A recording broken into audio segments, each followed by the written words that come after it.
नमस्कार, स्वागत है आपका साधना में, जहाँ हम भगवद गीता अध्ययन करते हैं और भगवद गीता के माध्यम से अपने मन को समझने का प्रयास करते हैं। गुरुर्ब्रह्मा गुरुर्विष्णु गुरुर्देवो महेश्वरः गुरुर्साक्षात् परब्रह्म तस्मै श्री गुरुवे नमः। अपने अंदर के गुरु को जगाते हैं और आज की पढ़ाई आरंभ करते हैं। एक रिकैप करते हैं पिछले सत्र में हमने जो किया था, और अगर आप इसका बाकी 27th सेशंस नहीं देखे हैं तो मोक्ष धाम के यूट्यूब चैनल में चले जाइए। वहाँ प्लेलिस्ट में भगवद गीता प्लेलिस्ट है, उसमें बाकी सारे आपको पिछले वीडियोस मिल जाएंगे। अगर आप ये पहली बार देख रहे हैं तो इट्स हाईली रिकमेंडेड आप शुरू से स्टार्ट करिए अपनी पढ़ाई भगवद गीता की। तो let's do a little recap. आप भी रिपीट करिए, will repeat the shloka once. ये मे मतमिदं नित्यम् अनुतिष्ठन्ति मानवाः श्रद्धावन्तो सूयन्तो मुच्यन्ते तेऽपि कर्मभिः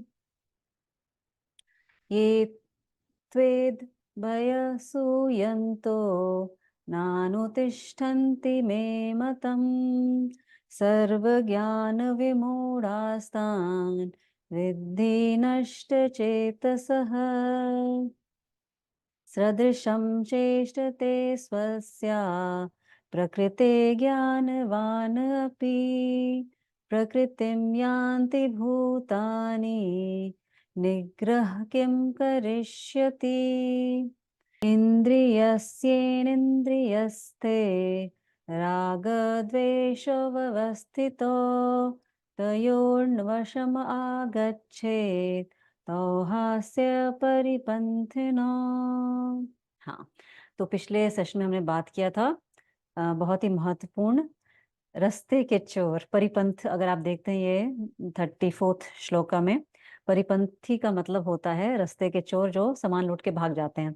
तो भगवान ने राग और द्वेष को परिपंथ से ही उसकी तुलना की थी, और भगवान ने ये भी बोला था कि हम सभी कुछ निश्चित संस्कारों के साथ जन्म होता है हमारा, और कुछ लोगों का आध्यात्मिक विकास के प्रति झुकाव हो सकता है, प्रबल हो सकता है, कुछ का कमजोर झुकाव हो सकता है, और कुछ की कोई रुचि भी नहीं होती है, और कुछ को तो एलर्जी भी होती है। तो ऐसे डिफरेंट संस्कारों के साथ हम जन्म लेते हैं। तो हमारे संस्कार जिनको साथ हम जन्म लेते हैं वो बदला तो नहीं जा सकता, लेकिन क्या बदला जा सकता है? हमारी वर्तमान क्रियाएं, क्योंकि हमारे पास फ्री विल है। तो इवन दो आप एक पर्टिकुलर फैमिली में बॉर्न हुए हैं, आपके एक पर्टिकुलर संस्कार हैं, हो सकता है आपके फैमिली में किसी का झुकाव नहीं है भगवत गीता पढ़ने का या योग करने का या मेडिटेशन करने का, लेकिन आप अपना निर्णय खुद ले सकते हैं, क्योंकि आपके पास सबसे महत्वपूर्ण चीज है फ्री विल। आज आप क्या डिसीजन लेते हैं आप पे निर्भर करता है, और हमारे भविष्य हमारे इस फ्री विल पे निर्भर काफी कुछ करता है, जो हमारा प्रेजेंट एक्शंस है। और हमारे संतों ऋषियों मुनियों के अनुसार ये फ्री विल सब में होता है, ऐसा नहीं होता है किसी में कम या ज्यादा होता है।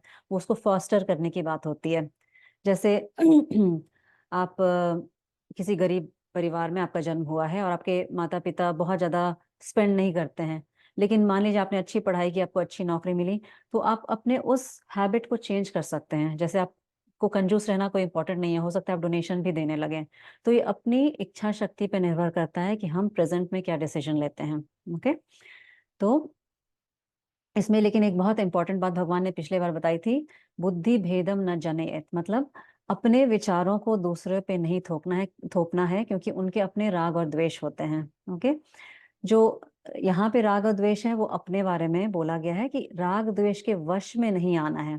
त्योर्न वशम आगच्छे, तो थर्ड लाइन में आप देख रहे हैं 34th श्लोका के, उनके वश में नहीं आना है। जैसे जो मुझे पसंद है नापसंद है वो ठीक है, वो अपनी जगह है, लेकिन जो हम मुझे पसंद नहीं है लेकिन वो अगर मेरे विकास में सहायक है, जैसे मुझे सुबह उठना पसंद नहीं है बट वो मेरे सुबह उठना अच्छा है मेरे हेल्थ के लिए, तो मुझे प्रयास करना चाहिए कि मैं सुबह उठूं। अपने आप को कई बार फोर्स करना पड़ता है, और शुरू में आपको ऐसा लगेगा कि आप फोर्स कर रहे हैं अच्छी चीज़ों करने के लिए, जैसे रात में जल्दी सोने के लिए, सुबह जल्दी उठने के लिए, लेकिन धीरे धीरे आप अपने आप अंदर ये परिवर्तन पाएंगे कि जो चीज़ आपको पहले फोर्स करना पड़ रहा था वो आपकी नेचुरल हैबिट बन जाती है। और उसके साथ अपनी पॉजिटिव भावनाएं जुड़ने लगती हैं। तो भावनाओं को हम एकदम से नियंत्रण नहीं कर सकते। जैसे हमको रात में जगना पसंद है, तो वो भी एक तरह की भावना है। आप सोचें कि आप रातों-रात उसको चेंज कर लें तो नहीं होता है। धीरे-धीरे चेंज होता है और भावनाओं धीरे-धीरे अगर हमारे अच्छे कर्मों की तरफ उसको मोड़ दें, तो उससे अच्छा और क्या होगा। ये सच है कि आप अपनी भावनाएँ चुन नहीं सकते, लेकिन आप अपना व्यवहार, your actions you can always choose, okay? तो जैसे फॉर एग्ज़ाम्पल कोई बोलता है कि I am a very angry person, मुझे बहुत गुस्सा आता है, मैं क्या करूँ? गुस्सा तो आता है, लेकिन गुस्से के कारण वो जीभ से अपशब्द निकालना आपका चॉइस है। तो जितना आप अपने ऊपर वर्क करेंगे, जितना अपना माइंडफुलनेस इंक्रीज़ करेंगे, मेडिटेशन करेंगे, योग करेंगे, ध्यान करेंगे, उतना वो अपने व्यवहार, अपने कर्म इंद्रियों पे नियंत्रण आना शुरू हो जाता है। अर्थात आपको गुस्सा आ भी रहा है, तो आप कंट्रोल कर सकते हैं कि आप किसी को मारे-पीटे नहीं या जीभ से कुछ गलत नहीं निकालें, तो वो व्यवहार हमारे कंट्रोल में रहता है। अब हम ये पूछ सकते हैं कि हमारे अंदर, मन के अंदर किसी के बारे में बहुत नेगेटिव फीलिंग्स है, उसको हम कैसे खत्म करें? तो कई बार ऐसा होता है जीवन में जैसे आपके साथ कुछ किसी ने दुर्व्यवहार किया या आपको उसने किया जिसने आपको बहुत हर्ट किया है। कई बार हम उसको भूल नहीं पाते हैं और ये बोलते हैं ना फॉरगिव एंड फॉरगेट बट वो होता नहीं है। तो how do you develop that negativity into positivity कैसे कर सकते हैं हम? ये बहुत ही कठिन तो है बट असंभव नहीं है। तो आप ऐसा सोच सकते हैं कि आज वो मुझे पसंद नहीं है उसके व्यवहार के कारण, लेकिन वो भी जो भी पर्सन जिसने आपको हर्ट किया, दैट ही और she may be also going through something difficult in his और हर लाइफ। उसके जीवन में भी कुछ काफ़ी उतार-चढ़ाव आ रहे होंगे, तो सबका रिएक्शन उस समय एक पर्टिकुलर परिस्थिति में क्या होगा, उसके भी कंट्रोल के बियॉन्ड रहता है कई बार। और हर समय हर व्यक्ति अपने मन, बुद्धि और संस्कार के हिसाब से बेस्ट चुनाव करता है। तो उसने भी वो चुनाव किया, वो उसकी बुद्धि का स्तर उसी समय वही होगा, उसके कारण उसके अंदर से वो ऐसा रिएक्शन निकला। और एक बात याद रखिए, हमारे संतों ने बोला है, जैसे हम बहती हुई गंगा की धारा में हाथ अगर डालें, तो हम सेम जल को कभी नहीं छू रहे हैं। वो जल हमेशा परिवर्तित हो रहा है, क्योंकि वो बह रहा है। उसी तरह ह्यूमन माइंड भी है, we are always evolving, like you are evolving the other person is also evolving. तो सभी का मन परिवर्तन हो रहा है क्षण बाय क्षण, every moment we are changing. तो हो सकता है जो वो पर्सन उस समय आपको किसी कारण से हर्ट कर दिया, हो सकता है वो पर्सन भी अंदर से रिग्रेट कर रहा हो, या नहीं भी करो तो वो भी चेंज हो रहा हो, इवॉल्व हो रहा हो, may be that person has also become a little mature. तो इस भावना को आप उजागर करिए अपने अंदर, तभी आप क्षमावान बन पाएँगे और आपको किसी से कोई कष्ट नहीं होगा। नहीं तो अगर आप वो हर्ट कैरी करेंगे अपने अंदर, तो आपको ही सबसे ज़्यादा कष्ट होगा। वो हर्ट या गिल्ट या एंगर, क्रोध आपको ही ज़्यादा नुकसान पहुँचाएगा। ठीक है? तो अभी हम देखते हैं हमारे संस्कार और हैबिट्स के बारे में थोड़ी और डीपली चर्चा करते हैं, जो हमको पसंद आता है या नहीं पसंद आता है। तो अभी मैं कुछ इमेजेस आपको दिखाऊँगी। यूजुअली लोग युवावस्था में होते हैं, तो उनको काफ़ी अट्रैक्शन होता है काफ़ी चीज़ों से। ओके, ऑपोज़िट सेक्स से अट्रैक्शन हो सकता है, they start thinking about that, या बैठ के बच्चे अपने फ्रेंड्स के साथ सिगरेट, शराब भी पी सकते हैं। तो ये विचार बहुत कॉमन है। ओके, ये प्रकृतिवश होता है। ये कई बार बच्चों के कंट्रोल में नहीं होता, क्योंकि वही आस-पास में वही देख रहे हैं, मूवीज़ में वही दिखाया जा रहा है। तो लेकिन अगर आप बच्चों को बचपन से अच्छे संस्कार देंगे और उनको बताएँगे कि ये बिहेवियर सही नहीं है, ये सही है। अगर आपको किसी चीज़ की बहुत ज़्यादा इच्छा हो रही है करने की, तो आप सोचो, उस समय के लिए वो सही है कि नहीं? इंद्रियों को कितना वश में आप कर सकते हो? अगर बच्चों को बचपन से ये ट्रेन करेंगे, तो शायद वो सही डिसीज़न लेने पे की तरफ जाएँ। क्योंकि राग से ही द्वेष होता है, उनको ये समझाइए जिस चीज़ से आज प्यार है, जैसे मान लीजिए किसी को पीने से प्यार है, अल्कोहल लेने से प्यार है, उसके कारण कल को बीमारी भी हो सकती है। जो आज आपका बच्चा जन्म लेके खुशी दे रहा है, वो कल बच्चा दुःख भी दे सकता है। तो राग और द्वेष एक ही कॉइन के 2 साइड हैं, ओके? एक पहलू 2 पहलू हैं एक ही चीज़ के। तो इस बात को बचपन से बच्चों में बताना है कि किसी भी बहुत ज़्यादा राग में नहीं बह जाएँ या किसी से बहुत ज़्यादा द्वेष में नहीं बह जाएँ। समता लाने का प्रयास करिए अपने बच्चों में भी। तो मैं आपको एक इमेज दिखाती हूँ नेक्स्ट। अगर मैं आपको ये बोलूँ कि अगले 10 सेकंड तक एक बंदर के बारे में नहीं सोचना है जो एक पेड़ से दूसरे पेड़ तक उछल के जा रहा है, प्लीज़ मत सोचना। क्या ये संभव है? इम्पॉसिबल, बिकॉज़ आप वही सीन देख रहे हैं, आपके मन में वही दिखेगा। तो अगर आप सोचिए कि आपको इतना मुश्किल है, जो सामने दिख रहा है वो मन में नहीं आना, तो आपके बच्चे कैसे कंट्रोल कर सकते हैं प्रलोभन से? आपका टीनेजर बच्चा या बच्ची, उनके सामने इतने प्रलोभन हैं, उससे कैसे बचा जा सकता है? तो ये तो ऐसा होगा कि पूरे समाज का ही संस्कार चेंज करना पड़ेगा, जो कि बहुत ही कठिन है। तो समझिए कि बच्चे खुद भी कितना ज़्यादा देख रहे हैं, उनको कितने ज़्यादा स्टिमुलस मिल रहा है through movies, through TV, through what they see. तो एटलीस्ट घर में आप अपना आचरण ऐसे रखिए जो कंड्यूसिव फॉर स्पिरिचुअल ग्रोथ हो, और किसका कितना महत्व है उसको उतना ही महत्व दिया जाए। एंटरटेनमेंट का इतना ही महत्व है, उसको उतना ही महत्व दिया जाए। और एंटरटेनमेंट भी ऐसा सेलेक्ट करना चाहिए घर के बुजुर्गों को भी, जो अध्यात्म की तरफ झुकाव हो, जिसका कंड्यूसिव हो, rather than just having frivolous fun. Okay, या फिर कुछ ऐसे पार्टी जिसका कोई अर्थ नहीं बनता है। ऐसे सत्संग करिए, कुछ करिए जहाँ बच्चों का भी झुकाव अध्यात्म की तरफ जाए, ताकि आपके बच्चे एक सफल व्यक्ति बन सकें। ओके, नेक्स्ट श्लोका देखते हैं। श्रेयान् स्वधर्मो विगुणः, श्रेयान् स्वधर्मो विगुणः, परधर्मात् स्वनुष्ठितात्, परधर्मात् स्वनुष्ठितात्, स्वधर्मे निधनं श्रेयः, स्वधर्मे निधनं श्रेयः, परधर्मो भयावहः, परधर्मो भयावहः। Shreyan, better. Better to follow one's own dharma, even poorly, than to follow the dharma of others well. Dying while following one's own dharma is better. Following others dharma invites danger. Okay, इसमें right side में आपके different words को break down करके उनकी meaning भी दी हुई है, आप वो भी देख सकते हैं। तो भगवान ने यहाँ पे बोला है, श्रेयान स्वधर्मो विगुणः। अगर आप अपनी ड्यूटी करते हैं, अच्छे से नहीं भी करते हैं, तो वो भी श्रेय है। श्रेय मतलब, श्रेय का मीनिंग हमने पहले समझा था, जो सबके लिए अच्छा हो। श्रेय होता है और दूसरा प्रेय होता है। प्रेय मतलब जो पसंद है, श्रेय मतलब जो न कि मेरे लिए अच्छा है बल्कि सबके लिए अच्छा है। ओके, तो ये एक सिंपल टेक्निक है, भगवान एक सिंपल टेक्निक बता रहे हैं, क्योंकि कई बार क्या होता है, हमारे राग द्वेष को देखना थोड़ा कठिन हो जाता है। तो भगवान एक सिंपल टेक्निक बता रहे हैं। ओके, तो बेसिकली भगवान यहाँ ये बता रहे हैं कि अपनी ड्यूटी करना at a given moment is much better than doing another persons duty. सबसे अच्छा एग्जाम्पल क्या है कि आपको अपने बच्चे का होमवर्क करके आपने दे दिया, वो बच्चे के लिए कितना डेंजरस है। होमवर्क तो सही तरीके से हो जाएगा, लेकिन वो बच्चा खुद सीखेगा। ठीक है, उसी तरह ये अलग अलग परिस्थिति में अलग अलग हम कर सकते हैं। जैसे एक मैनेजर को आना चाहिए एम्प्लॉयज को कैसे काम डेलीगेट करना है, न कि वो एम्प्लॉयज का काम खुद कर दे। तो अच्छा मैनेजर वही होता है जो सबको साथ में लेके चले, उनको अपनी ड्यूटी करने के लिए प्रेरित करे, rather than doing things for them. इससे उसका बर्नआउट भी अधिक हो जाएगा। तो स्टार्टिंग पॉइंट ये है कि जो कर्तव्य आपको सौंपा गया है, जैसे आपको माँ का धर्म निभाना है, इवन दो आप 100% नहीं कर पा रहे हैं, खुद ही थके हुए हैं, लेकिन आपको अपने माँ का ही धर्म करना है। उस समय दादी का रोल नहीं निभाना है कि बैठ के कहानियां सुना रहे हैं। माँ का धर्म है बच्चों को सही दिशा दिखाना, उनको थोड़ा ताड़ना भी, क्या कर रहे हैं क्या नहीं कर रहे हैं, डिसिप्लिन करना, ये माँ का धर्म होता है। तो वो माँ का धर्म करिए अपना, उसमें पीछे नहीं हटिए बिल्कुल भी। Absolutely no, nothing should come in between your duty as a mother or a duty as a manager, in between your duty and anything else।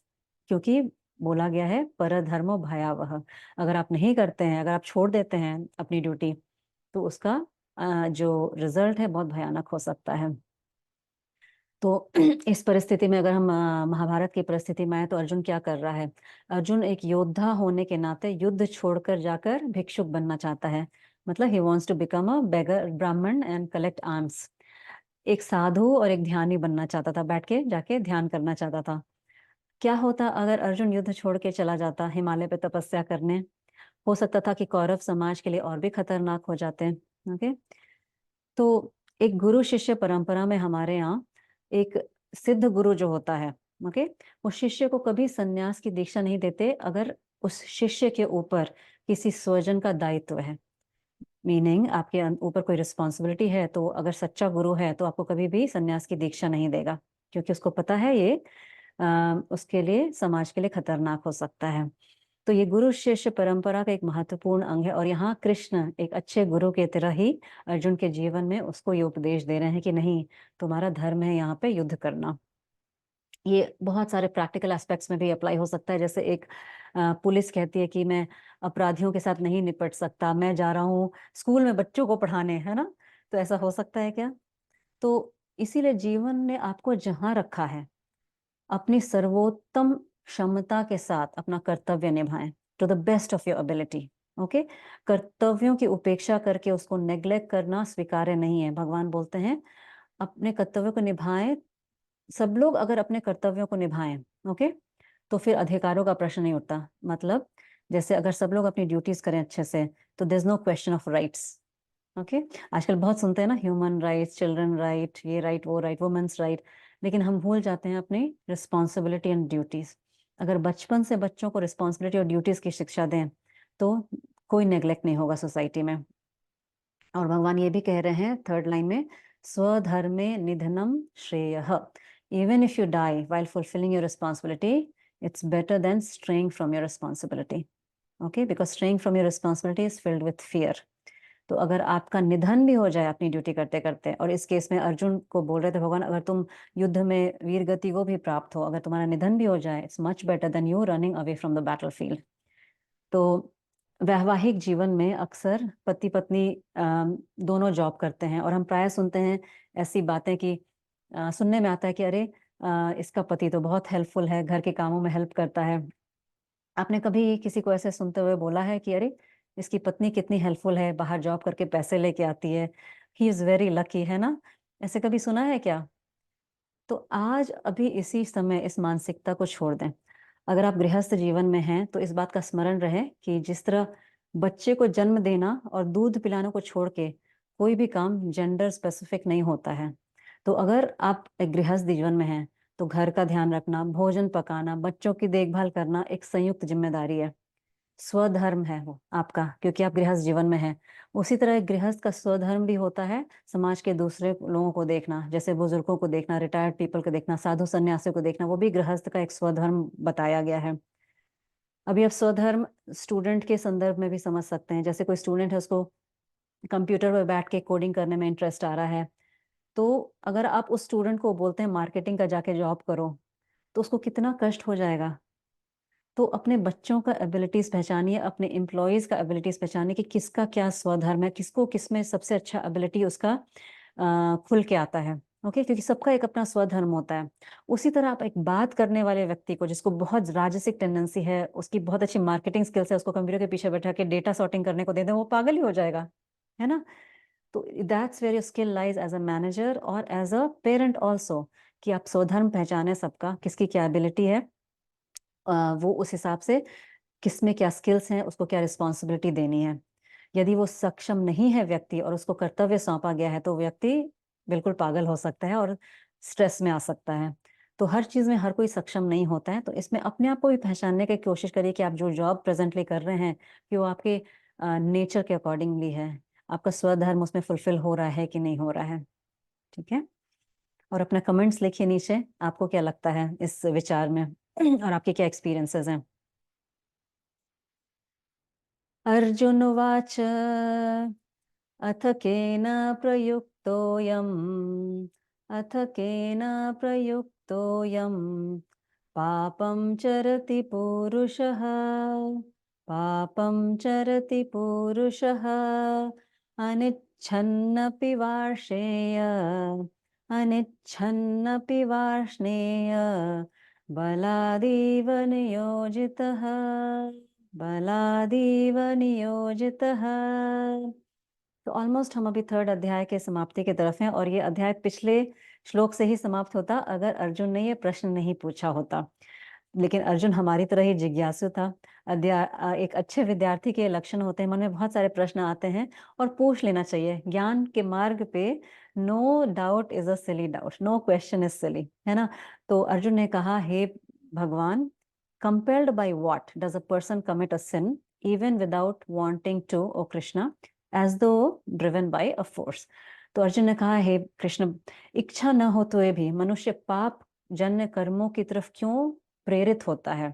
ऐसा प्रतीत होता है जैसे उसे बलपूर्वक पाप कर्मों में लगाया जा रहा है। कि हम पाप क्यों करते हैं, वो जानते हैं कि हम नहीं करना चाहते, फिर भी ऐसा लगता है कि कोई फोर्स है, कोई बल है पीछे से हमको धक्का देके वो करने को कह रहा है। जैसे बच्चे को एग्जाम में चीटिंग करना, या किसी को कोई बीमारी है, बोला मीठा नहीं खाने के लिए, मीठा चुपचाप खा लेना। ऐसा लगता है कि समथिंग इज प्रोपेलिंग, कोई प्रेरित करती है, जबकि मन में सबको पता होता है क्या सही है क्या गलत है ना। तो ऐसा एक ऑलमोस्ट ऐसा फील होता है कि कोई एडिक्शन है। आपको भी कोई एडिक्शन है क्या? जैसे दूसरों को जज करना, हमेशा किसी को भी देखें उसके बारे में एक धारणा बनाना, गॉसिप करना, दूसरे के थोड़ा सा कुछ पता चला उसको बढ़ा चढ़ा के आगे बात फैलाना। अगर आपको डॉक्टर ने वजन कम करने को कहा है, एक्सरसाइज नहीं करना, ओके, लेटे रहना, वो भी एक एडिक्शन है कि आराम से बॉडी को आराम में रखना। मन किया तो कर लिया, नहीं तो फिर तला हुआ भोजन खा लिया क्योंकि उसकी तरफ ज्यादा इच्छा हो रही है। और जबकि पता है अगर आपको वजन कम करना है तो तला भोजन अच्छा नहीं है, लेकिन ऐसा लगता है कि अंदर से कुछ ऐसा फोर्स आ रहा है जो बोल रहा है खा लो खा लो। और कई बार आप ये भी बोलते हैं चलो एक बार खा लेते हैं, ईयर एंड है या न्यू ईयर है, क्या फर्क पड़ता है। तो ऐसा फील होता है कि जैसे कोई प्रोपेल कर रहा है हमको कि कर लेने के लिए अंदर से, as if we are bullied by an internal force. और ये बुली कहाँ है? ये हमारे अंदर ही है, जिसको भगवान ने पिछले इसमें बोला था, राग और द्वेष।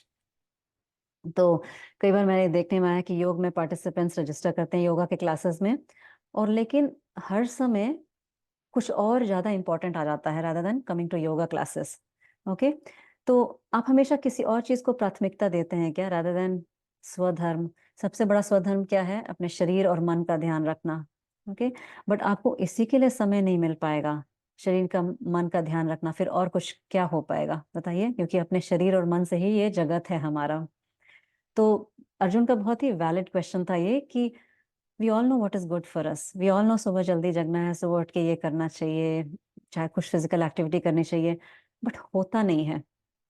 तो भगवान अभी नेक्स्ट फ्यू वर्सेस में इसी के बारे में बात करेंगे। देखते हैं हमारा अगला श्लोक। श्री भगवानुवाच, श्री भगवानुवाच, काम एष क्रोध एष, काम एष क्रोध एष, रजोगुणसमुद्भवः, रजोगुणसमुद्भवः, महाशनो महापाप्मा, महाशनो महापाप्मा, विद्धेयेनमिह वैरिणम्, विद्धेयेनमिह वैरिणम्। हाँ, काम एष क्रोध एष, yes Arjun, this desire, this anger born out of the quality of passion, रजोगुण समुद्भवः। उद्भव कहाँ से उद्भव होता है? रजोगुण से उद्भव होता है क्या? काम और क्रोध, डिजायर एंड एंगर। महाशनो महापाप्मा, it's a glutton, it's a great sinner. Glutton मतलब होता है जो खूब खाता ही रहता है। उसको आग से भी कंपेयर किया गया है, आग में आप कुछ भी डालें वो कंज्यूम हो जाता है। तो महाशरणों का यही अर्थ है यहाँ पे। विद्धेनम यह वैरिणम, know it to be the enemy here, इसी को अपना शत्रु मानो। अर्जुन तुम जो बोल रहे हो बिल्कुल सही है। There is a force that compels people to commit the crime और सिन। अब क्राइम कुछ भी हो सकता है, नॉट नेसेसरी मर्डर या rape. Crime day to day basis पे भी हम करते हैं अपने सारे इंद्रियों के जरिए। वो क्या है? काम है और क्रोध है, रजोगुण समुद्भव।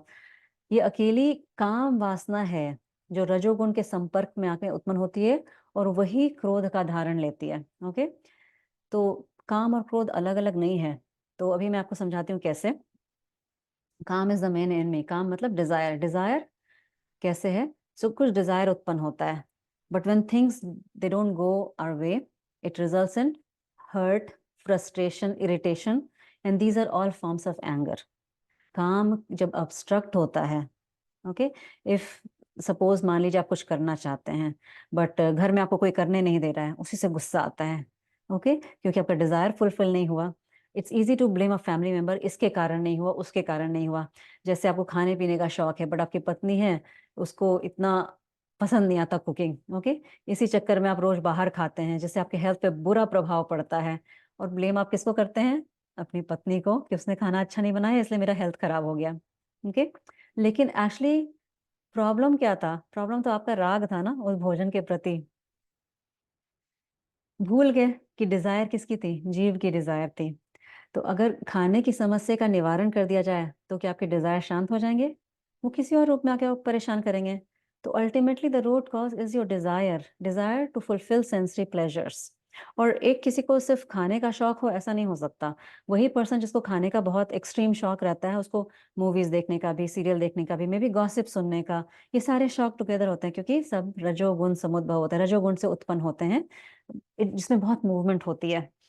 तो लेकिन अगर मान लीजिए किसी कारण से आपका वो नहीं होता है, इट लीड्स टू एंगर। तो अभी यहाँ पे बहुत अच्छा पॉइंट है षड रिपु के बारे में चर्चा करने के लिए। षड रिपु मतलब 6 एनिमीज ऑफ अ माइंड। तो हम देखते हैं ये षड रिपु क्या होते हैं। सबसे पहले तो हमने देखा काम होता है। काम इज मोर लाइक लस्ट और डिजायर फॉर सेंसुअल प्लेजर्स।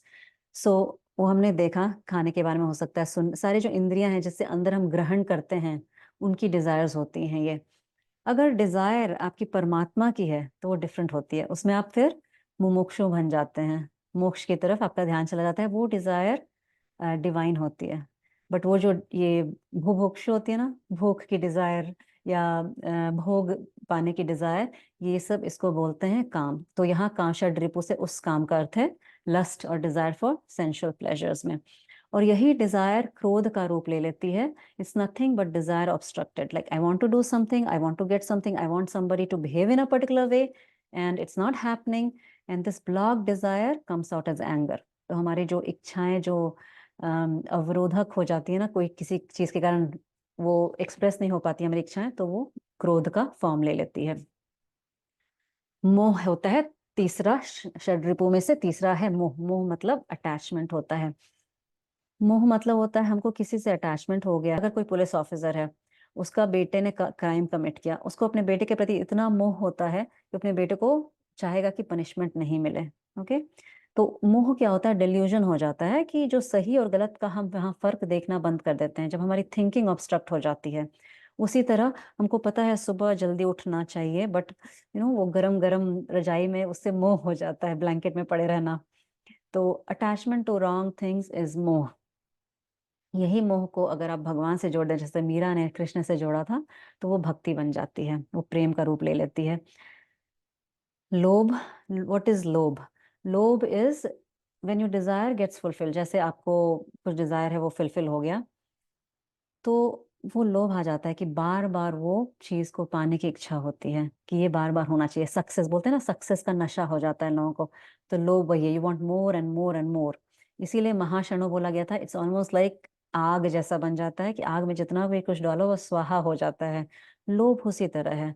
बोलते हैं लोभ नर्क का द्वार होता है, लोभ का कहीं अंत नहीं होता है। इसमें आपने वो 7 घड़ों वाली स्टोरी तो सुनी होगी, जिसमें 7वां घड़ा भरता नहीं है कभी, और 6 घड़े भरे रहते हैं सोने के, 7वां घड़ा आधा भरा रहता है।